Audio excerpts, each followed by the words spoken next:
आप सबको बहुत बहुत बहुत मुबारकबाद, क्योंकि अब फाइनली आज बीसीसीआई ने नई क्रिकेट एडवाइजरी कमेटी जो होती है सीएसी उसकी अनाउंसमेंट कर दी है। और उसमें अशोक मल्होत्रा हैं, फॉर्मर क्रिकेटर, आप जानते हैं शोकीपा को, जतिन परांजपे जो कि मुंबई के रहने वाले हैं, वनडे मैचेस खेले हैं, प्लस सिलेक्टर भी थे, और सुलक्षण नायक जो पहले से उस सीएसी में थी। अब इनका जो रोल है वो है, इन्होंने नई सिलेक्शन कमेटी अनाउंस करनी है, मतलब इंटरव्यूज लेंगे और वो बताएंगे कि कौन से सिलेक्टर्स हो गए। हालांकि उसमें एक अपडेट ये है जो मैंने आपको कल और परसों भी बताया था कि चेतन शर्मा जो कि चेयरमैन थे, और जब ये हुआ कि डिसबैंड होगी ये कमेटी, नए सिरे से दोबारा एप्लीकेशन मांगी गई हैं, उन्होंने भी अप्लाई किया है। हरविंदर सिंह जो कि सिलेक्टर थे, उन्होंने भी अप्लाई किया है। तो सुनील जोशी ने अप्लाई नहीं किया और देवाशीष मोहंती का जो टर्म था वो पूरा हो गया था, विच मीन्स कि देयर इज अ पॉसिबिलिटी कि चेतन शर्मा एक बार फिर नए चेयरमैन सिलेक्शन कमेटी हो, और हरविंदर सिंह जो सिलेक्टर थे ऑलरेडी, वो भी सिलेक्टर रह जाएं। वो तो ठीक है, लेकिन अब आपको न्यूजीलैंड से जाना है बांग्लादेश। और शिखर धवन ने बड़ी अच्छी बात बोली कल। उन्होंने कहा कि अब वनडे क्रिकेट की तैयारी शुरू होगी, बिकॉज वहां पर मेन प्लेयर्स आ रहे हैं बांग्लादेश में, और उसके बाद अब नए सिरे से आपको पता चलेगा इंडियन क्रिकेट क्या चाहती है। और क्योंकि आपने अब एडवाइजरी कमेटी भी कर ली है, तो देखिए उनकी सोच भी बड़ी इंपॉर्टेंट है, क्योंकि आखिरकार सिलेक्टर्स तो वही चुनेंगे। अब आपने सिलेक्टर्स को, पहले तो मुझे ये नहीं समझ आ रहा कि हम अब इसको कैसे देखें। ये तो आपने पहले बताया था कि ये कुछ जो सिलेक्टर्स है वो अप्लाई कर सकते हैं। क्या ये इन्होंने अप्लाई इसलिए किया है क्योंकि कहीं ना कहीं इनको आश्वासन दिया गया है कि भाई है ना कि आप लोग करिए, आपको हमने दरकिनार नहीं किया है, बिल्कुल आपकी कोई गलती नहीं है, which I think is a good thing. मैं आपको बताता हूँ गुड क्यों है। गुड इसलिए क्योंकि हम इससे पहले क्या कह रहे थे, अपने जो हार है वो पूरी तरह ब्लेम जो है वो सिलेक्टरों पे डाल दिया वर्ल्ड कप का, जो कि शायद सिलेक्टर ने तो वही किया ना, जो आपने टीम मांगी उन्होंने वही दिया। तो अगर तो ये है तो फिर अच्छी बात है कि आपने सिलेक्टर्स को कहा कि नहीं भाई आप जिम्मेदार नहीं थे हार के, शायद जिस अंदाज में टीम खेली वो जिम्मेदार थी, या जो सोच उस टीम की थी, जो आपकी रिस्पॉन्सिबिलिटी वो उस पे हार गए, तो आप वापस अप्लाई करें। तो ये मुझे लगता है इस लिहाज से अच्छी डेवलपमेंट है कि वो है। लेकिन साथ ही साथ थोड़ा सा एक अटपटी बात ये लगती है कि इतने समय तक हमने आलोचना करी, थोड़ी तनकीद की कि भाई किस तरह से सिलेक्शन कमेटी डिसीजन ले रही है, आप हार्दिक पांड्या को नहीं भेज रहे बांग्लादेश, आप सूर्य कुमार यादव को नहीं भेज रहे, संजू सैमसंग बैकअप थे वहां, लेकिन उनको अगर बैकअप थे चलो चांस नहीं मिल रहा, कभी तो मिलेगा, तो बांग्लादेश तो जाए शायद, वहां चाहे वो वहां नहीं आ रहे। तो ये जो इनकंसिस्टेंसी है, अगर इन सिलेक्टर्स का वापस आने का मतलब ये है कि ये इनकंसिस्टेंसी जारी रहेगी, तो इस बात को लेकर खुश नहीं हूं। इस बात को लेकर खुश ये जरूर हूं कि आपने सेमीफाइनल की हार का जिम्मा उनके सर पे नहीं डाला। यह भी हो सकता है कि आप तरीके बदलें, और आप इस बात से आपको आश्वासन है इस बात का कि लोग ठीक हैं, शायद तरीका गलत था। शायद अगर इनसे बात भी हुई, आई एम श्योर जब डिसबैंड की गई थी तो इनसे बात तो हुई होगी ना, इन्होंने पूछा तो होगा कि हम क्या करें, उनको कहा गया होगा कि आप अप्लाई करें दोबारा, उन्होंने अप्लाई कर दिया। बात भी तो हुई होगी, उनको ये पूछा गया होगा जी आपने ये क्या किया, ये क्या किया, ये क्या किया, ये क्यों नहीं किया, तो उन्होंने कहा होगा कि जी आपके सामने है, हमारे से तो मांगा जाता था जो हम देते रहे। तो मैं तो ये मानता हूं कि शायद आप बेहतर कैसे हो सकते हैं, जहां पे सिलेक्टर्स को अब आप वो जैसे पुलिस के बैजेस होते हैं, बिल्ले होते हैं, वो दिए जाए, उनको कहा जाए नहीं आप अपनी सोच दिखाइए। अब दिस इज सेकंड इनिंग। आपको लगता है ऐसा होगा? 100% होगा, 100% होगा। आपको लगता है कि एक ऐसा सिस्टम जहां पर कप्तान बहुत बड़ा होता है, और मैं सिर्फ एक कप्तान की बात नहीं कर रहा, कप्तान कोच आज भी बड़े हैं, और कोच इतने बड़े नाम होते हैं, इतने बड़े शख्सियत होते हैं, अगर वो कहें कि फर्ज कीजिए कि नहीं भाई हमारा ये थॉट प्रोसेस है, हम वर्ल्ड कप को इस तरह से लेके जाना चाहते हैं, मैं तब भी सिलेक्टर कहेंगे good, we'll go with the order process. But अगर फर्ज करें नहीं अग्री, बट लेकिन वो ये कहेंगे कि देखिए आपका थॉट प्रोसेस, आपका और इससे पिछले वाली लीडरशिप का हमने 2 बार आजमाया और दोनों बार गलत निकला, तो आप ये बताइए फूल प्रूफ कैसे है। सेकेंडली, आप सिर्फ सुनेंगे या बात भी करेंगे?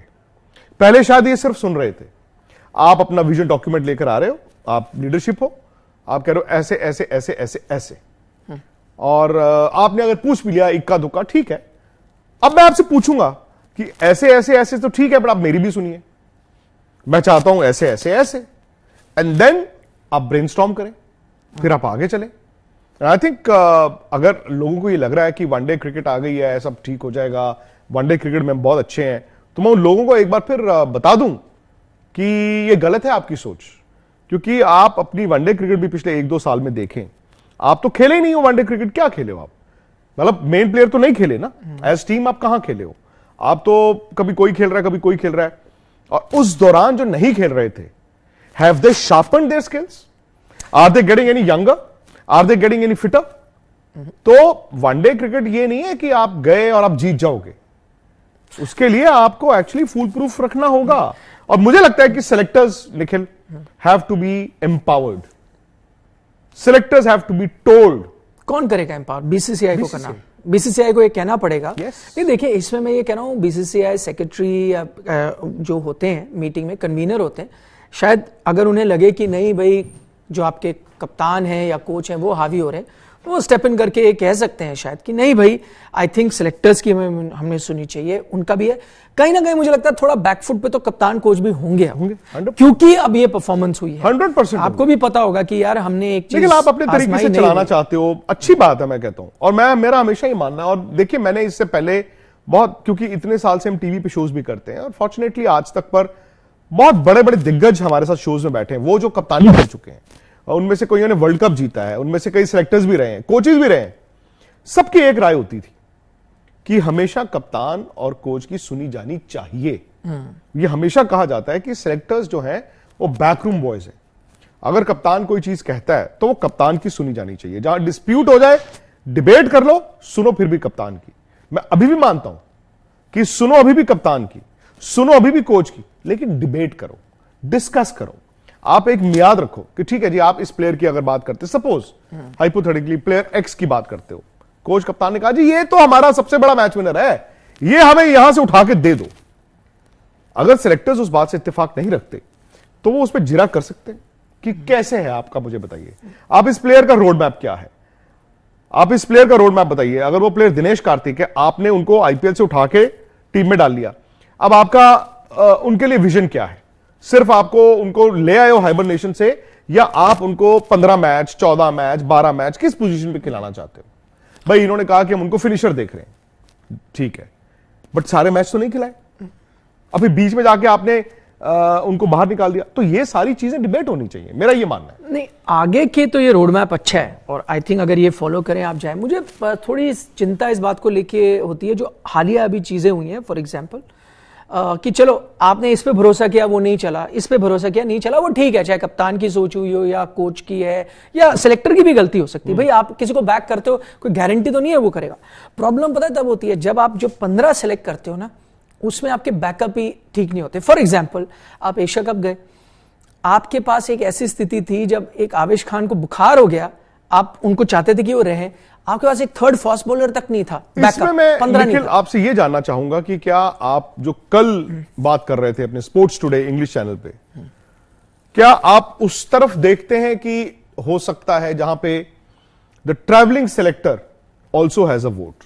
दुनिया को ये मैं बता दूं कि बेसिकली क्या होती है, जब टीम चुनी जाती है 15 या 18 या आजकल जितने भी चुनते हैं, तो वो 5 सिलेक्टर होते हैं और कप्तान कोच मीटिंग में बैठते हैं, बट उनका वोट नहीं होता। सिमिलरली जब भारत की टीम चुन के दे दी गई है, वो 11 खिलाने में सिलेक्टरों का कोई रोल नहीं होता। एक ट्रैवलिंग सिलेक्टर होता भी है तो वो कभी कभी टूर मीटिंग में बैठ सकता है, बट उसका वोट नहीं होता। वो कप्तान, वाइस कैप्टन और कोच के पास वोट होता है। Are you moving towards a situation जहां पर आप ये चाहोगे सिलेक्टर को एम्पावर करने के लिए, अकाउंटेबिलिटी बढ़ाने के लिए, ये एक हो कि जो ट्रैवलिंग सिलेक्टर होगा वो 11 में भी उसका रोल होगा? नहीं, वो मैं नहीं चाहूंगा। वो आई टेल यू क्यों, वो टू मेनी कुक्स वाली बात हो जाएगी। आई थिंक, मैं तो कहता हूं कोच भी थोड़ा बैक स्टेप लेना चाहिए इस चीज में। कप्तान को पूरी 11 चुननी चाहिए, क्योंकि देखो आपका विजन, मेरा विजन, मैं नहीं कह रहा, लगभग तो सबका एक ही होता है, थोड़ा 19-20 का फर्क होता है। अगर वहां आप थोड़े कंफ्यूज हो गए ना कि नहीं भाई मैं इसके साथ जाऊं या उसके साथ जाऊं, वहां प्रॉब्लम आती है। आपके जो सबसे अच्छे सक्सेसफुल कप्तान रहे हैं वो रहे हैं जिन्होंने उन्होंने हार्ड कॉल लिया कि नहीं मैं ही टीम चुनूंगा, बाहर कोई भी कहे, कोच कुछ भी कहे। फॉर एग्जाम्पल MS धोनी, भाई उन्होंने चुनना है कि अगर मैं इसको खिलाऊंगा, अगर पूरे T20 मैच में एक भी ऑफ स्पिनर को ओवर नहीं दूंगा तो नहीं दूंगा, ये मेरी सोच है, मैंने 11 ऐसे पिक करिए डिपेंडिंग। तो आई थिंक उसमें आप कैप्टन को एम्पावर करें। प्रॉब्लम मैं वही कह रहा हूं, जो स्क्वाड आप पिक करते हो, जिसका आई थिंक एकदम सिलेक्टर्स की रिस्पॉन्सिबिलिटी कि आप हर पोजीशन के लिए अच्छे बैकअप देखो, वो नहीं हुआ। जैसे एशिया कप में आपको उदाहरण दिया, अभी भी आप देख लो, ये वाला जो टूर हुआ न्यूजीलैंड का, आपकी एक सिचुएशन ऐसी थी, जो आखिरी मैच खेले हो आप, वहां पर न्यूजीलैंड ने 4 फास्ट बॉलर खिलाए, आप भी शायद 4 फास्ट बॉलर खिलाना चाहते थे आखिरी मैच में क्राइस्टचर्च में, पर आपके पास 4 फास्ट बॉलर ही नहीं है स्क्वाड में, क्योंकि आप लेके ही 4 गए, उसमें से एक इंजर्ड हो गया, शार्दुल ठाकुर, आप खिला ही नहीं पाए, तो आपने टीम ही गलत खिलाई। मैं कह रहा हूं ये जो सिचुएशन है, दिस इज अनपार्डनेबल, कि आपके पास उतने बैकअप ही नहीं है उस चीजों के लिए, उन कंडीशंस के लिए। एशिया कप में भी यही हुआ था, वो तो सब हम याद कीजिए, एशिया कप में हम कह रहे थे कि दुबई में जब सीजन का आगाज होगा, विकेटों पे घास होगा, क्योंकि भाई अगर आपने शुरू में ड्राई पिचेस मिल गई स्पिनर्स के लिए तो वो सीजन निकल ही नहीं सकता। और वहां पर भी इन्होंने 3 ही फास्ट बॉलर भेजे थे, 4 स्पिनर भेज दिए थे, उसमें एक को बुखार हो गया, आवेश तो वो नहीं, absolutely right, absolutely. I think larger picture जो है वो बड़ी जरूरी होती है, और लार्जर पिक्चर में किसकी चल गई, किसने कौन से प्लेयर को चुना था और वो जिता गया। आई थिंक आपको अब ये भी एक सिलसिला बनाना चाहिए कि आप 15 ही चुने, ये 16 आप 15 ही चुने, 15 या 16, 17-18 का मतलब है you are a bad selector. उसमें एक चीज और हुई इस बार, बाय द वे, मुझे समझ नहीं आया, कुलदीप सेन भी सिलेक्टेड थे जाने के लिए, शाहबाज भी सिलेक्टेड थे जाने के लिए न्यूजीलैंड, सडनली आपने डिसाइड किया कि नहीं ये जाएंगे, आप सीधा बांग्लादेश चले जाएं। क्यों हुआ ऐसा, मुझे ये समझ नहीं आ रहा।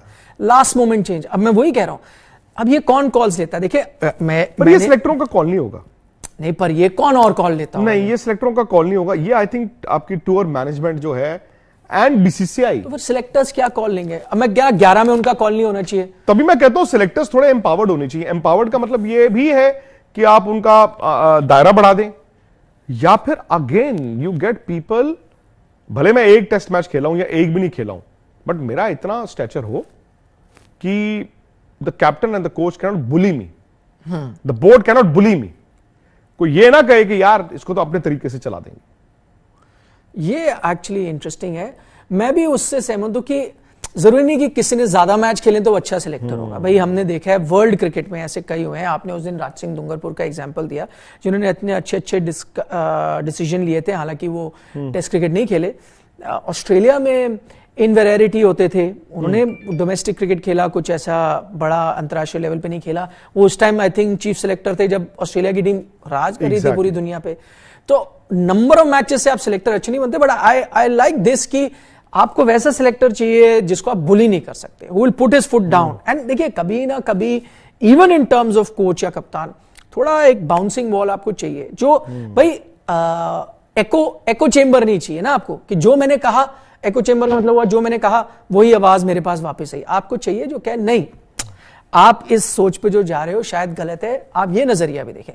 तो you should look at new selectors जो खड़े होते हैं, जो बुली नहीं होते। मे बी जो नई, अगर दर्शकों को बताऊं, जो क्रिकेट एडवाइजरी कमेटी है उसका क्या रोल है और उसको बनाना क्यों जरूरी था नई एडवाइजरी कमेटी को, क्योंकि वो अब चुनती है सिलेक्टर्स। पहले बीसीसीआई चुना करती थी, लेकिन आफ्टर लोधा रिफॉर्म्स अब ऐसी सिचुएशन आ गई है कि अब जो आपके सिलेक्टर्स हैं उसके लिए क्रिकेट एडवाइजरी कमेटी यानी फॉर्मर क्रिकेटर्स बैठ के चुनते हैं। अब उसमें बदलाव आ गए हैं, जो नए लोग आए हैं उसमें जतिन परांजपे हैं, इंडिया के लिए जैसे आपने बताया वो खेल चुके हैं, सिलेक्टर रहे हैं।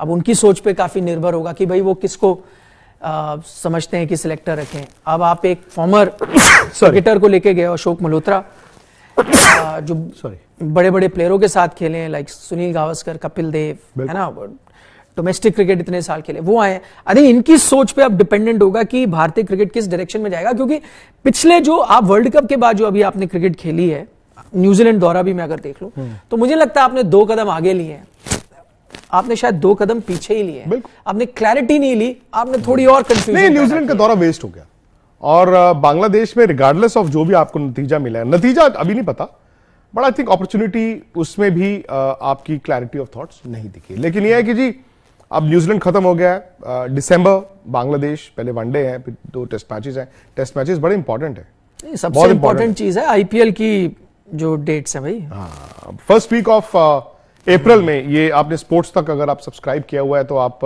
वहां जाकर ये खबर देख सकते हैं। तो फिलहाल इजाजत ले लेते जी आप लोगों से, और कल आपसे मुलाकात होगी। मैं तो यहीं रहूंगा, लेकिन निखिल हर रोज मेरे साथ एक खास जगह से जुड़ा करेंगे। बता देना। ये जा रहे हैं कतर। आप कतार में हैं। ये कतर जा रहे हैं, दोहा जा रहे हैं आज रात को, अनुज और निखिल। और यहां पर भी, इस मंच पर भी, स्पोर्ट्स टुडे, स्पोर्ट्स तक पर भी आपको फीफा वर्ल्ड कप की फर्स्ट हैंड इंफॉर्मेशन, यस, ये हमारे तो आप जोड़ेंगे, फुटबॉल की भी बातें करेंगे। एग्जैक्टली बिल्कुल करेंगे यार। कल मेसी ने पेनल्टी मिस कर दी, मिस बताओ कर यार। दी, हाँ। तो आप मेसी को मिलेंगे, उनकी तस्वीर खिंचाएंगे। आई होप आप कुछ हमारे लिए भी लेकर आएंगे वहां आप से। बता दें क्या चाहिए। नहीं, आप जो ले मेसी की जर्सी छोड़ के तो कुछ मांग लीजिएगा। वो तो बड़ी मुश्किल है, उसकी लाइन बड़ी, जैसे उसकी लोग हमें कतार कहते जो हैं यार है। विराट से मिलवा दो, हाँ। तो मैं कहता हूं यार और हम कुछ तो मिल मांग नहीं लो। पाते, आपको कहां से मिलवा दे। हाँ, और कुछ मांग लो। चलिए ठीक है। नहीं, निखिल एक बार मेरे लिए रियो ओलंपिक्स से एक जर्सी लेकर आए थे, एक टी शर्ट मेरे पास अभी भी है वो। Thank you very much. कल आपसे एक बार फिर मुलाकात करेंगे।